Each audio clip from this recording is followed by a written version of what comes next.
정치권 관심 뉴스 짚어보는 포커스 나이트 시간입니다. 오늘은 장성호 전 건국대 행정대학원장 그리고 박창환 장한대 특임교수와 함께하겠습니다. 두 분 안녕하십니까? 네, 안녕하세요. 네, 대통령 거부권 행사로 국회로 되돌아온 방송사법, 노란봉투법 그리고 민생회복지원금 법안이 모두 부결됐습니다. 재표결뿐만이 아니라 또 이제 국가인권위원 선출을 놓고도 신경전이 거셌고 본회의가 한때 파행되기도 했는데요. 영상 먼저 보고 오시겠습니다.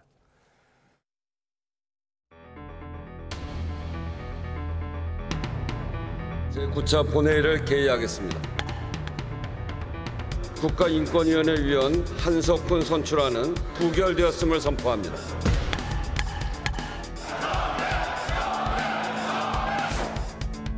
국회 본회의장에서도 제가 사기를 당할 줄은 몰랐습니다. 국민이 사기당했다! 이렇게 외치고 있는 이 외침을 국민의힘은 모르고 있습니까? 부결되었음을 선포합니다. 무단치 일당 행태 민주당은 해산하라. 민생입법 거부하는 윤석열 정권 규탄한다.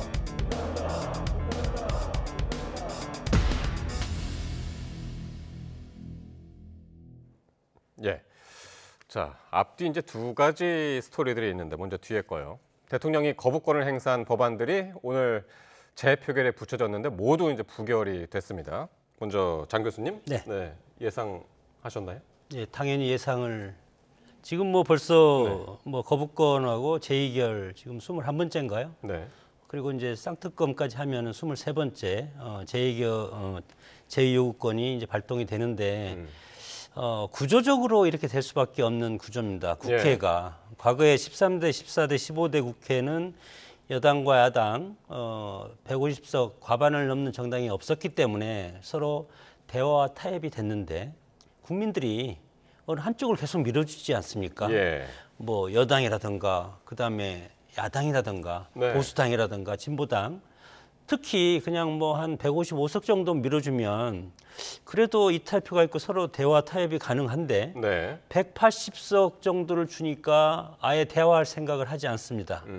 그리고 대통령은 여당이고 보수당이고 그리고 민주당은 국회를 장악하고 있기 때문에 국회가 민의의 전당이라고 하는 것은 대화 타협을 통한 그리고 민주주의라는 것은 소수 의견을 보호해주는 그런 것이 전문용어로서 협의제 민주주의라는 그런 시스템이 있는데 지금 국회에서 이런 어떤 국회 여당과 야당의 너무나게 현격하게 차이나는 뭐 이런 때문에. 의석 구조 때문에 근본적인 대화가 될 수가 없는 그런 구조가 한계가 있고 그렇기 때문에 거대 야당의 입법 독주 그리고 소수 여당의 거부권 이것이 지금 관성화돼서 계속 이것이 진행될 가능성이 크다고 봅니다. 사실 오늘 뭐 야당에서는 조금이라도 뭐 여당의 이탈표를 기대를 한 것 같은데 이탈표가 거의 없었던 것 같아요 오늘.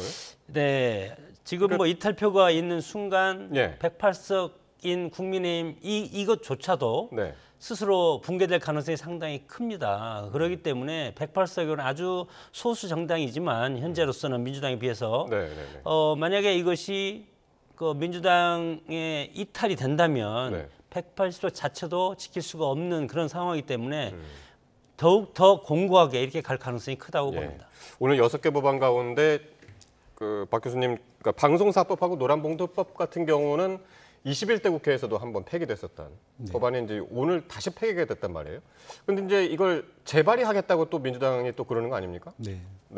뭐 사실은 방송사법이나 노란봉투법 민주당이 재발의를 하는 이유는 그동안에 민주당이 외쳐온 이 공영방송의 정상화라고 하는 게 방송사법 안에 녹아 있다. 이런 이제 의지가 관철되는 거고 노란봉투법 같은 경우는 우리가 사실 죽음의 외주화라고 하청들에게 사실은 위험하고 힘든 일들을 몰아놓고 임금은 조금밖에 안 주고 그런데 막상 파업을 하게 되면 그 손해를 고스란히 떠안아야 되는 이런 구조를 뭔가 바꿔야 되는 거 아니냐 이런 것들이 녹아 있는데 또 어찌 됐든 지금 윤석열 정부에서 이게 거부권이 행사됐을 때 사실은 여기에 대해서 이 보수와 진보 간의 견해차가 굉장히 큰 사안들이에요. 예. 그렇기 때문에 여권이 아무리 분열돼 있어도 한동훈 대표 입장에서도 향후에 아무리 차별화를 하더라도 예. 결국은 보수표를 안고 가야 되지 않습니까? 예. 근데 여기에 찬성표를 던지기는 어려운 구조다 이렇게 예. 봐야 되고 이제 이탈표 얘기를 하셨는데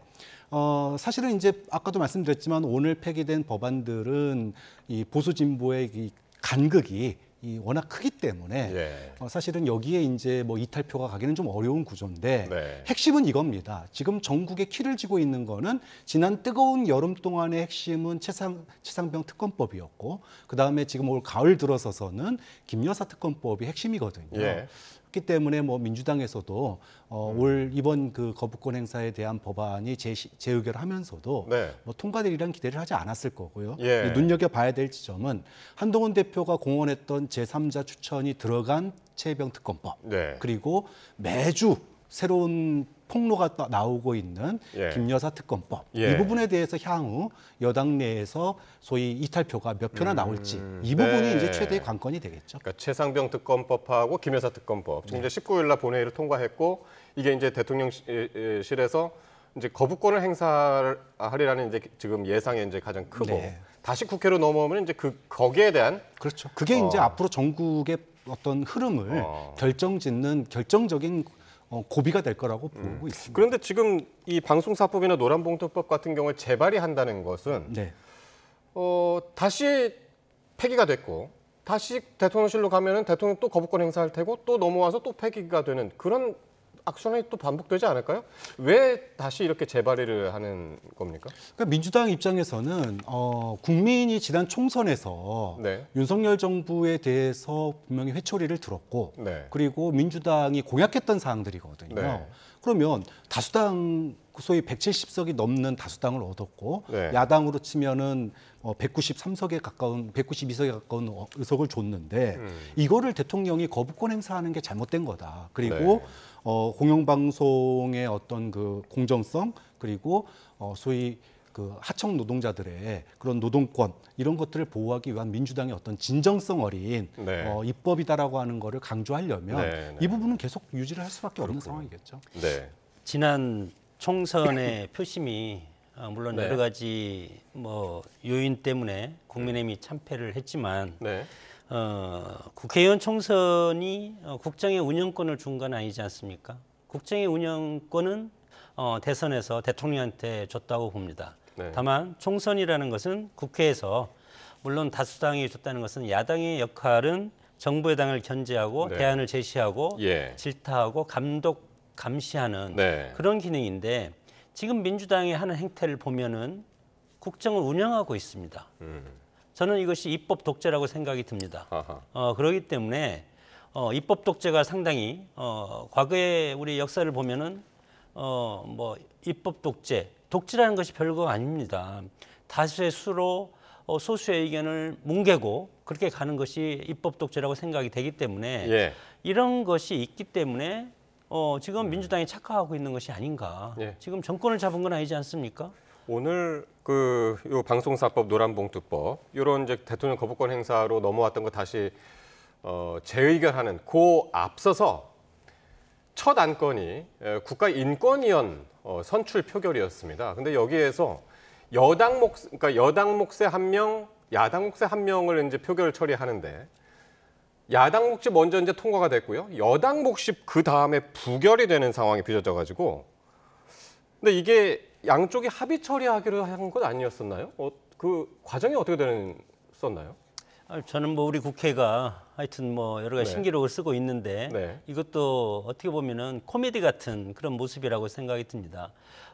통상적으로 합의해서 같이 올려서 통상적으로 투표를 해서 예. 그냥 다 통과시키는 것이 관례인데 지금 보면은 뭐 저는 이런 것도 다 예. 거부권에 대한 견제 장치로서 이렇게 지금 이런 전략을 썼다고 민주당이 생각도 음모를 썼다고 할 수도 있는데 그래서 여당에서는 사기당했다고 하고 예. 야당에서는 부적절한 인사 한석훈 국가인권위 비상임위원이 부적절한 인사였기 때문에 지금 이제 표를 보시면은 이제 왼쪽이 민주당이 추천한 인권위원 후보고요. 예, 그래서 이숙진. 이제 그 찬성이 280일로 이제 통과가 됐죠. 그리고 네. 근데 한석훈 후보는 국민의힘이 추천한 몫이었고, 근데 반대가 173이었습니다. 그러니까 민주당이 171석이죠, 그죠? 그러니까 민주당이 이게 다 거의 좌지우지한 거란 말이죠. 그러니까 이제 예. 뭐 찬성이 119표, 반대가 173표니까 네.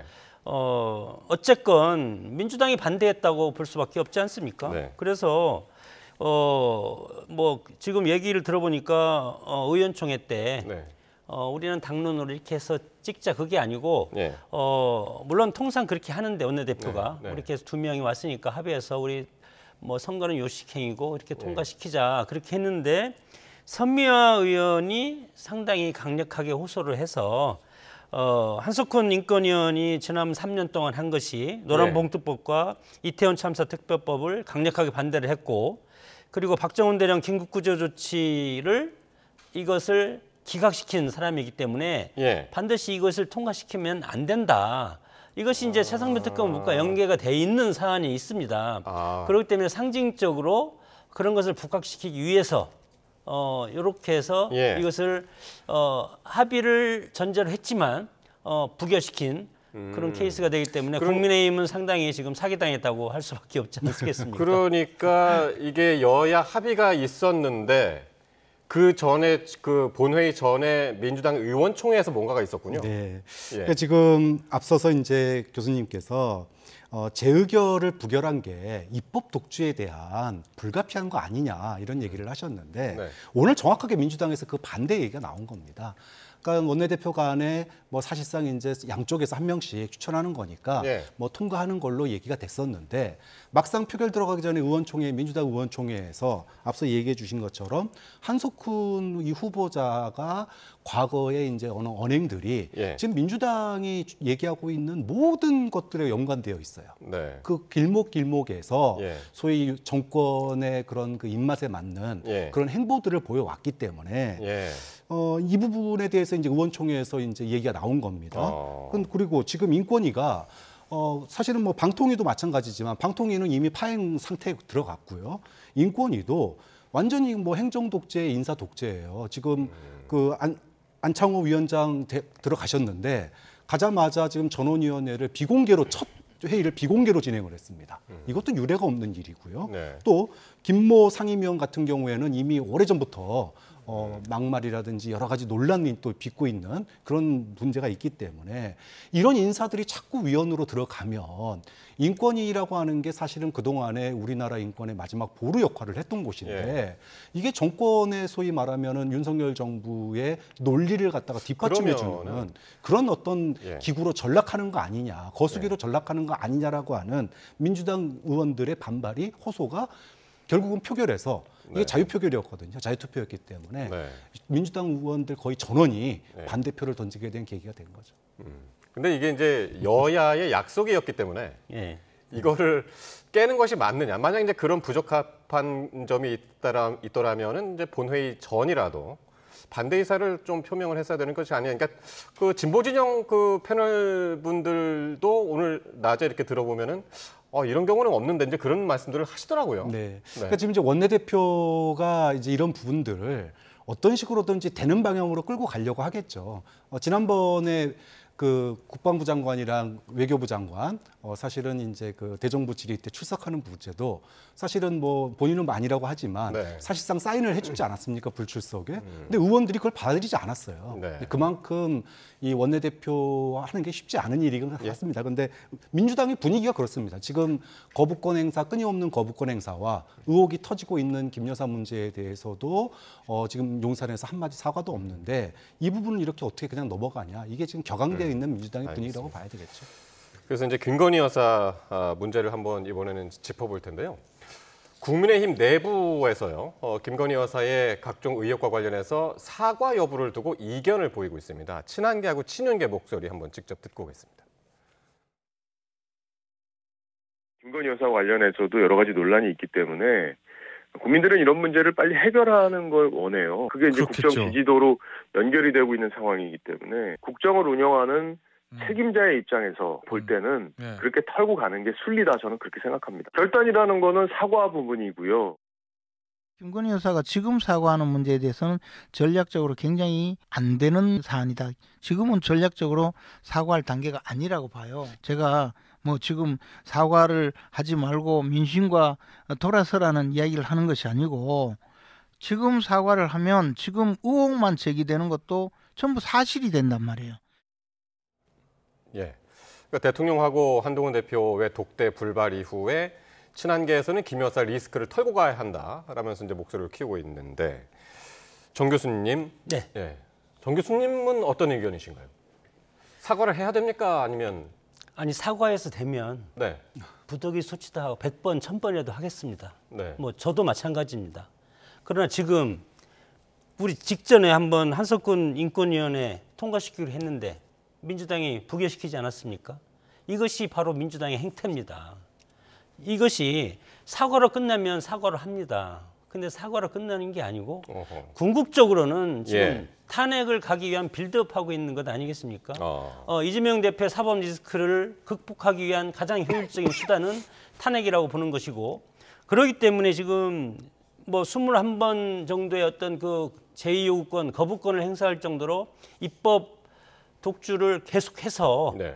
대통령이 계속 거부를 하게 만들므로써 예. 여러 가지 민심이 흉흉하게 만들고 네. 그러면서 여러 가지 탄핵의 여러 가지 명분을 지금 계속 쌓고 사과하면 예. 그다음에 뭐라고 하겠습니까? 그다음에 대통령 사과하러 갈 겁니다. 그럼 대통령 사과하면 그러면 인정하라. 예. 그렇게 되고 인정하면 그러면 탄핵하자 이렇게 나올 것 아니겠습니까?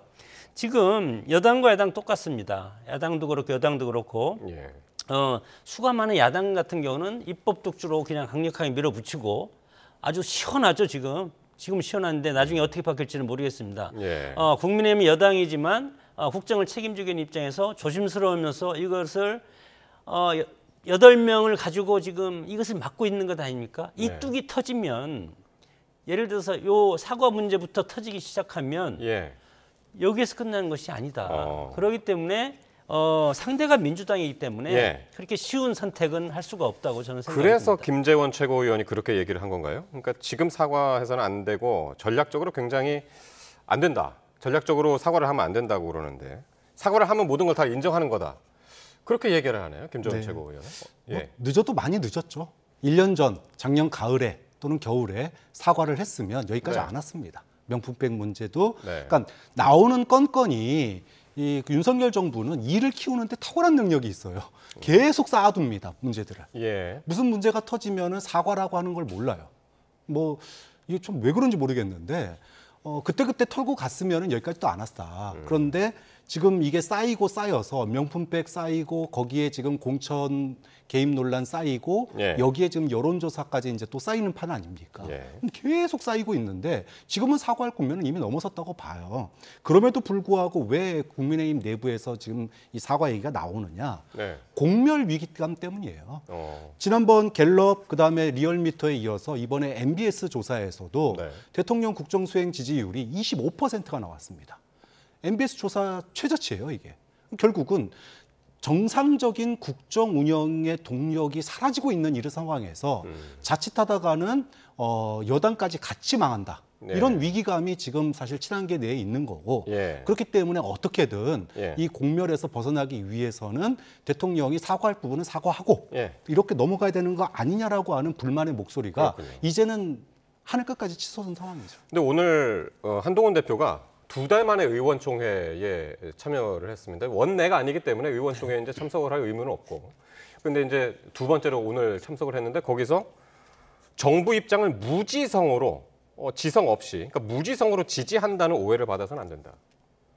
이건 무슨 의미인가요?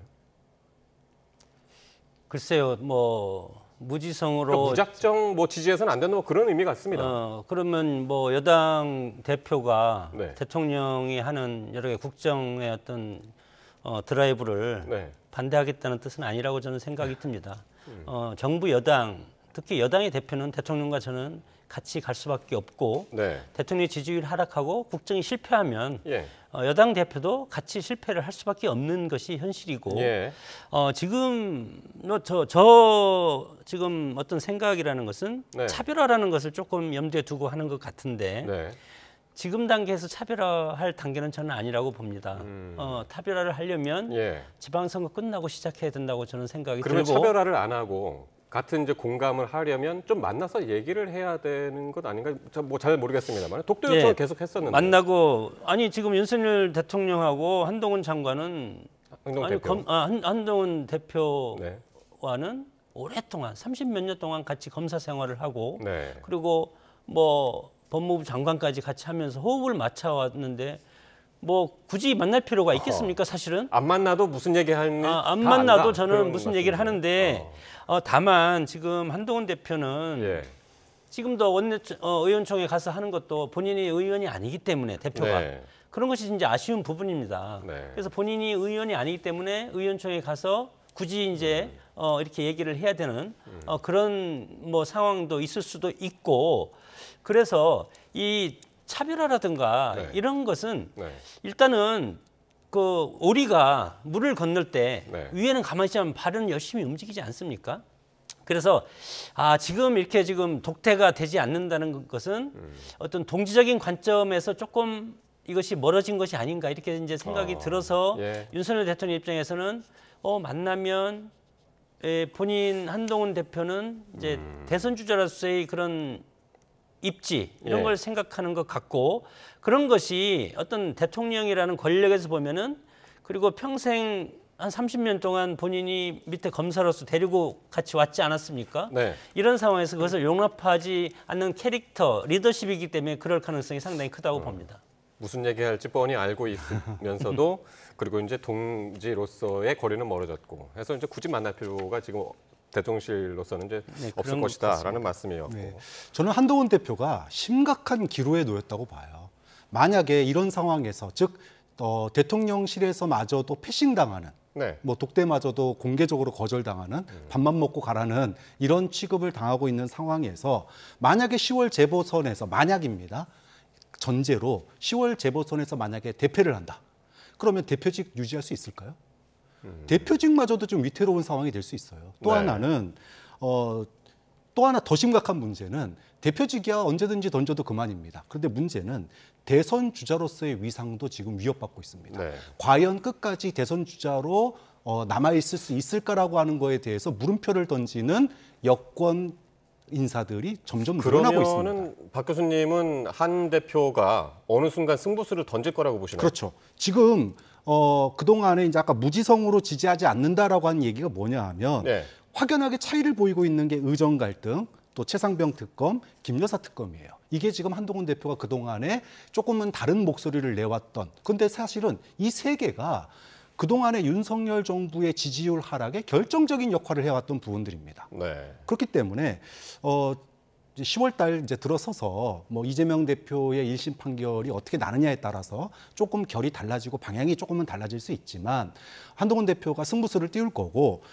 정부 입장을 무지성으로 지지해서는 안 된다라고 오해받으면 안 된다라고 하는 얘기는 사실상 조만간 독자 행보를 할 수도 있다라고 하는 강력한 암시다. 그런 점에서는 주의 깊게 들어야 된다. 그걸 특검법으로 보시는 건가요? 뭐 독자로 예를 들면 최상병 특검법을 발의를 하든 아니면은 뭐 소위 이탈표로서 그 소위 반대표로서 예. 소위 말하면 알겠습니다. 반란표로서 하든 어떤 식으로든 저는 행보가 있을 거라고 반란표로 예, 말씀하시죠. 반란표로 예. 해서 특검을 한다고 했을 때 만약에 그러면 대표로서 유지할 수가 있겠습니까? 그것조차도 저는 당내에서 분란이 상당히 크고 상당히 그런 결과가 오면은 국민의힘이 파괴적으로 올 겁니다. 파괴적으로 온다는 것은 어떻게 예측할 수도 없는 그런 상황으로 가기 때문에 대표직을 걸고 저는 해야 된다고 보고 대표직뿐만 아니고 대선 주자 모든 정치 생명을 걸고 이제 그런 것을 시도를 해야 되는데 네. 지금 윤석열 정부가 아직 반환점을 직전에 돌았지 않았습니까? 네.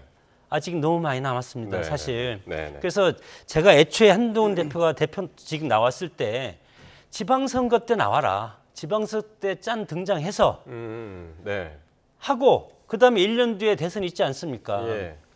그렇게 하는 것이 정치 경험이 없는 사람들이 1년 정도면 국민들한테 어필할 수 있는 기간이 충분하다. 알겠습니다. 근데 지금 이런 상황에서 어떤 해서 본인이 대표로서의 어떤 그 각을 세우거나 네. 정권을 하기도 좀 애매하고 예. 그렇다고 윤석열 대통령의 어떤 특검에서 우리가 이탈표를 해가지고 10석 정도 이렇게 확 하기도 예. 당이 파괴적으로 변할 가능성이 상당히 크기 때문에 예. 그것도 어렵고 그렇기 때문에 예. 상당히 어려운 상황이라고 저는 알겠습니다. 생각이 듭니다. 특검법으로 차별화할 건 아니다. 그 시기도 아니고 이제 그렇게 말씀하셨고 다음 주제 얘기하면서 계속 뭐 이야기가 계속 이어질 것 같긴 합니다.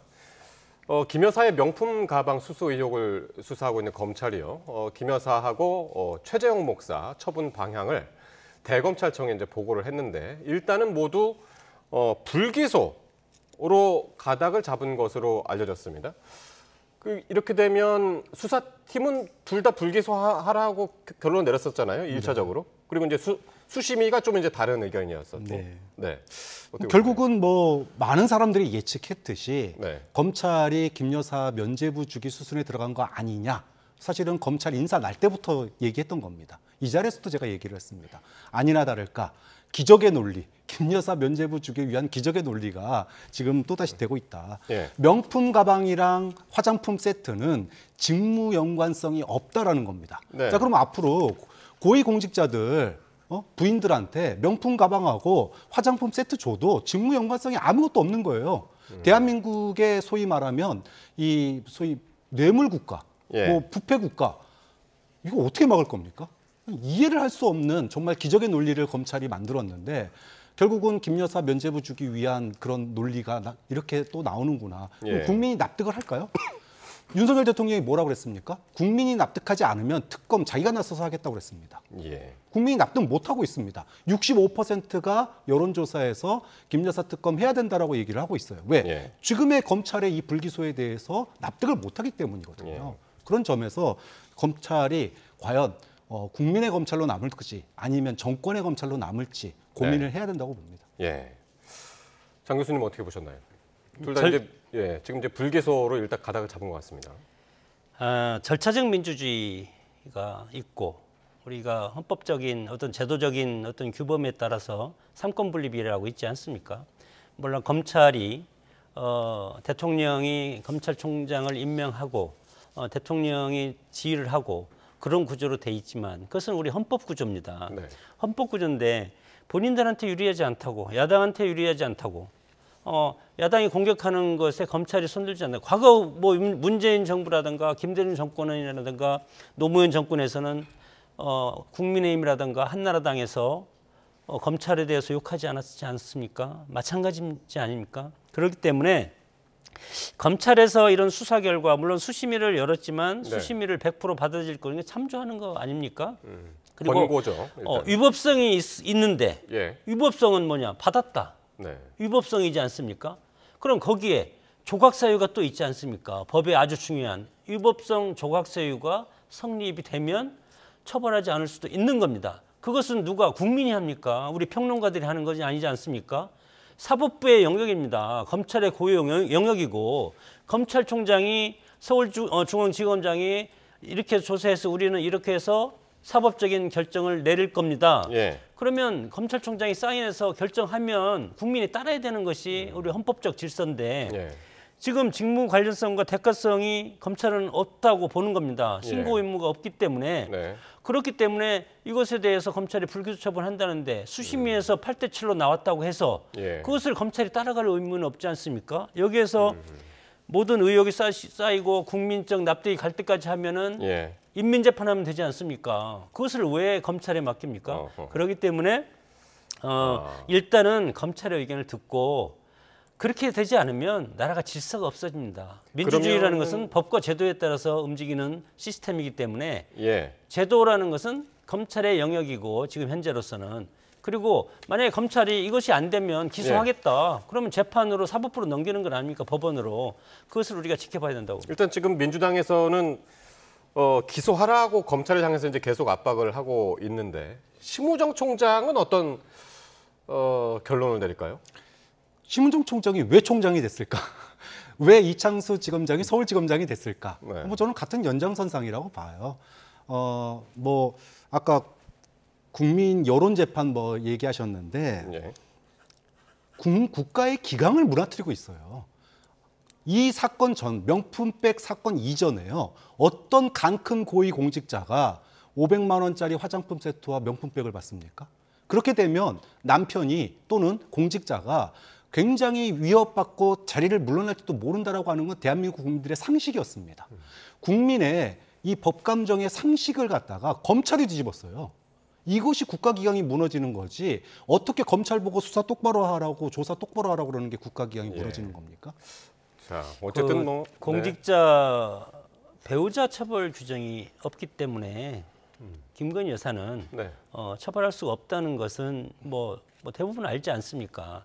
그러나 이제 반대적으로 우리 이제 목사라는 분이 이걸 줬는데 이것은 기소해야 된다는 8대7로 나왔기 때문에 이것에 대해서 지금 애매한 것 아니겠습니까? 그러니까 그 애매한 부분은 검찰에서 판단을 하고 그리고 검찰에서 일단 발표하고 예. 그럼 야당은 당연히 비판을 하지 않겠습니까? 그럼에도 불구하고 그러면 비판하면 그걸 또 뭐 특검을 또 요구하겠죠. 예. 그런데 특검을 요구하면 또 그것에 대해서 또 어떤 헌법적인 질서가 있지 않겠습니까? 네. 그렇게 가는 것이 맞다고 봅니다. 그러니까요. 이게 지금 둘 다 기소든 둘 다 불기소든 심우정 총장이 이제 뭐 이번 주말이든 아니면 뭐 다음 주 초든 결론을 내릴 텐데 어떤 결정을 하든 파장이 좀 상당할 것 같긴 합니다. 네. 오늘 두 분 말씀은 여기까지 듣도록 하겠습니다. 장성호 교수, 박창원 교수와 함께했습니다. 두 분 고맙습니다.